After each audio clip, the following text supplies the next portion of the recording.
Hello and welcome back. This is video number 6 and we're going to dive into the Facebook pixel and talk about the different variables and settings, which according to Facebook is also known as standard events. Basically all that means is that you're going to have a different code or different keyword for different scenarios. So we're taking a look right now at a standard Facebook pixel. Now I've blurred out or put X's in the area of my Facebook pixel ID. So you know that this is going to be your Facebook pixel ID. Now, if you go to facebook.com and you look for their standard events, you're going to see a list of different event codes. So you can see add to cart.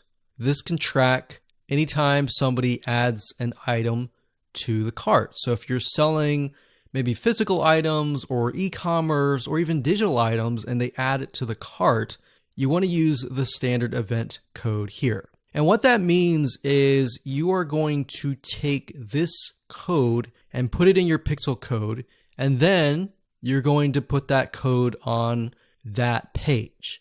You have another one called add payment info. This tracks when the payment information is added in the checkout flow. So you're going to add that to that specific page. Now, some of these will relate to you, some of them will not. So you can see complete registration. This is great for if somebody is trying to fill out a form and you're trying to get them to fill that form out and you want to track, did they fill that form or not? If they didn't, then this code would not be triggered. If they did, then of course they would land on the page after they fill out the form and you would put that code on that page. We can see contact, which is if they went to a contact page and they contacted you, you could put that on the code and on that specific page. So as you can see, there are tons and tons of different standard events that relate to different actions. So we have donate, we have find location, we have initiate checkout, we have lead. Lead is whenever somebody signs up on your email list. Or they could be a form submission. They could sign up for a trial. They could land on a specific page where you would deem them to be a lead. And you would use that code right here. And then we have purchase. They also have a code for that and a value. So if you're using USD in the United States of America, and you would put the number here. So if it was $47, you would put 47.00 USD. If you were not using USD and you were using your own country's money symbol here, it could be Canadian, it could be AUS for Australia, you could put that here. And then we have schedule, we have search, we have start trial, we have submit application, we have subscribe, we have view content. So view content could simply mean they're viewing a special piece of content. So it could be something like the blog post, right? So we could send them to the blog post. You would make sure that the pixel code has this specific code in it. So why don't we go back to the pixel code and let me show you what you need to do. So let's say, for example, view content. So you're going to highlight this, click copy, and then you're going to go back to the pixel code here. And the only item that you want to change is this item here. So where it says FBQ, parentheses, track, comma, page view, we're going to remove that. And then we're going to put that here. So in this case, it's view content and page view is going to be removed. So what we're going to do now is we're going to take this code and put it on the special piece of content page where we want to track it.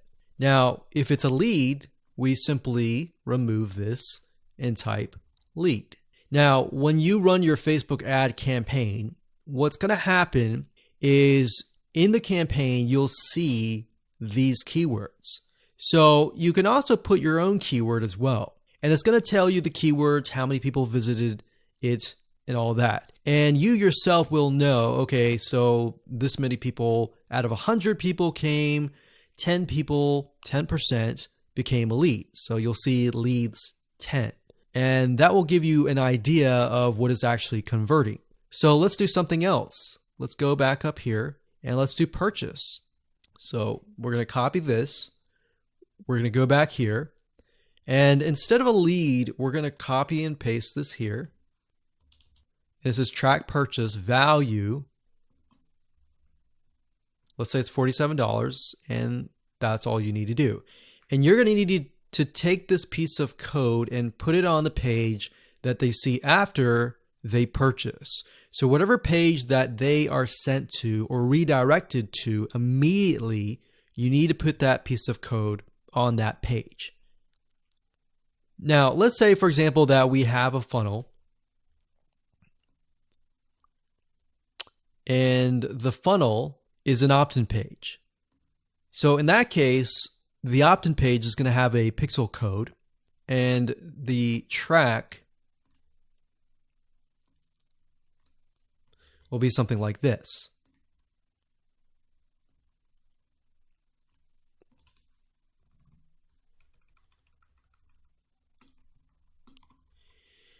So the opt-in page could be a page view or view content, and then the next page after that, if they subscribe, could be a lead. So throughout your funnel, you have different steps, you have different pages, and on those different pages, you'll have different pixel codes. Now, while that might seem a little bit complex right now, it really isn't. It's a matter of just changing the keyword and putting the code on the right page. And then, of course, using the Facebook Pixel Helper Google Chrome extension to go back to the page, make sure that pixel is on the page, and it'll tell you if the pixel is on the page and specifically what it is. So if it's a lead, it'll show a lead. If it's a purchase, it'll show a purchase. And it really is quite easy once you get the hang of it. So with that said, let's move on to the next video.